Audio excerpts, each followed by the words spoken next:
জাতীয়তাবাদী দল বিএনপি ৬৭ নং ওয়ার্ড ২ নং ইউনিটে সম্মানিত সেক্রেটারি জনাব তারেক জাহাঙ্গীর তার বিএনপি সদস্য নবায়ন করতেছে।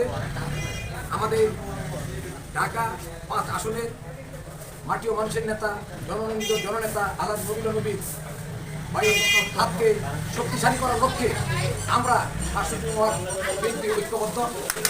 আমরা আগামীতে সবাই সুন্দরভাবে একত্রিত হয়ে এই ৬৭ নং ওয়ার্ড বিএনপি নেতাকর্মীরা সকল প্রোগ্রামগুলো সুন্দরভাবে করতে পারি, মিলেমিশে থাকতে পারি। ইনশাআল্লাহ কারো যেন কোনো ভেদাভেদ হিংসা না থাকে। সুন্দরভাবে আমরা এই ৬৭ নং ওয়ার্ডকে পরিচালিত করব।